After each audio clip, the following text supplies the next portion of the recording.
بسم اللہ الرحمن الرحیم۔ ناظرین، آج کا پانچواں اور آخری ویلاگ نسلی مسلمان ہو یا یہودی و نصرانی، اللہ کے یہاں اس کی کوئی قیمت نہیں، اصل چیز ایمان اور عمل صالح ہے۔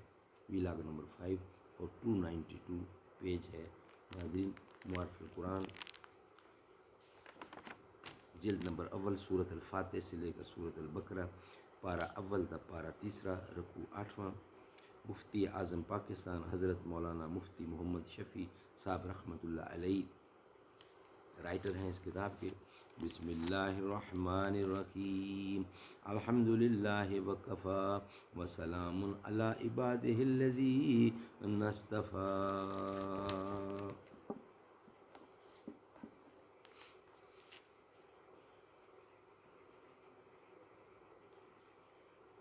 زمین نہ ہوتی فلک نہ ہوتا، عرب نہ ہوتا عجم نہ ہوتا، یہ محفل کون و مکان نہ ہوتی، اگر وہ شاہ امم نہ ہوتا۔ یوں لاکھوں سلام اس آقا پر، بت لاکھوں جس نے توڑ دیے، دنیا کو دیا پیغام سکون، طوفانوں کے رخ موڑ دیے۔ اس محسن انسانیت نے یہ کیا کچھ نہ دیا انسانوں کو، دستور دیا منشور دیا، کئی راہیں دیں کئی موڑ دیے۔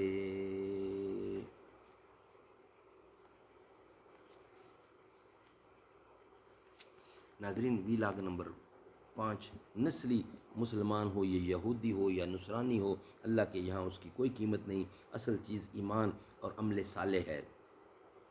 جو شخص ان بنیادی اصولوں میں سے کسی بھی اصول کو چھوڑ دے، خواہ وہ یہودی ہو یا نصرانی یا مسلمان ہو، اور پھر محض نام کی قومیت کے زحم میں اپنے آپ کو جنت کا ٹھیکیدار سمجھ لے، تو یہ صرف اس کی خود ذہنی اور خود فریبی ہے، جس کا حقیقت سے دور کا بھی واسطہ نہیں۔ اللہ تعالیٰ کے نزدیک کوئی بھی ان ناموں کا سہارا لے کر قریب نہیں ہو سکتا، نہ مقبول بن سکتا ہے، جب تک اس میں ایمان و عمل صالح کی روح موجود نہ ہو۔ پھر اصول ایمان تو ہر رسول اور ہر شریعت کے زمانے میں مشترک و یکساں رہے ہیں، البتہ عمل صالح و مقبول کی شکلیں کچھ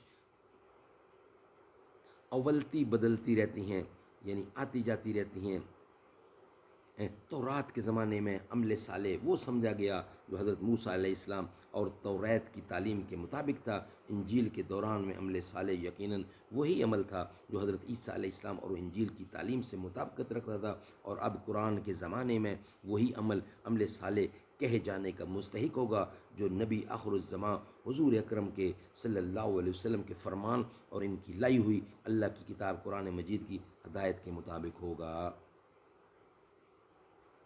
خلاصہ کلام یہ کہ یہود و نصارہ کے اس اختلاف کے بارے میں اللہ تعالیٰ نے یہ فیصلہ فرمایا کہ دونوں قومیں جہالت کی باتیں کر رہی ہیں، دونوں میں سے کوئی بھی جنت کا ٹھیکیدار نہیں، اور نہ ہی دونوں کے مذہب بے بنیاد اور بے اصل ہیں، بلکہ دونوں مذہبوں کی صحیح بنیاد موجود ہے۔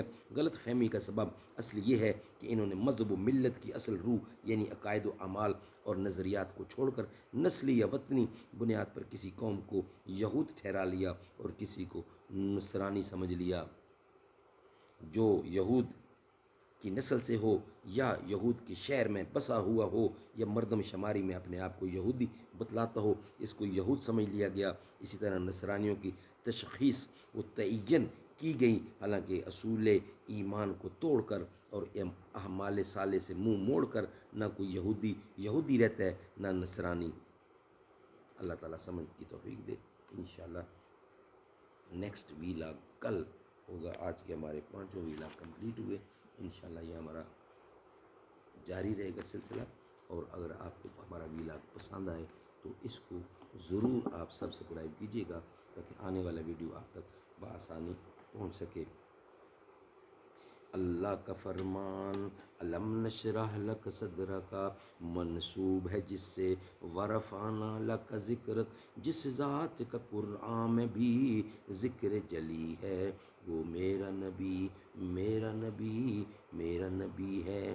مربی و یاسین و مدثر و طٰہٰ کیا کیا نئے القاب سے مولا نے پکارا، کیا شان ہے اس کی کہ جو امی و بقی ہے۔ وہ میرا نبی، وہ میرا نبی، وہ ذات کے جو مظہر لولا کے لمع ہے، قلبی جو صاحب رف رفع شب معراج ہوا ہے، اسرا میں امانت جسے نبیوں کی ملی ہے۔ وہ میرا نبی، میرا نبی، وہ جس کے لیے محفل کونین سجی ہے، فردوں سے بری جس کے وسیلے سے بنی ہے۔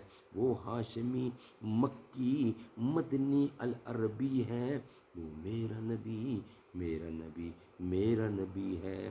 احمد ہے، محمد ہے، وہی ختم رسل ہے، مخدوم و مربی ہے، وہی والی کل ہے، اس پر بھی نظر سارے زمانے کی لگی ہے۔ وہ میرا نبی، میرا نبی،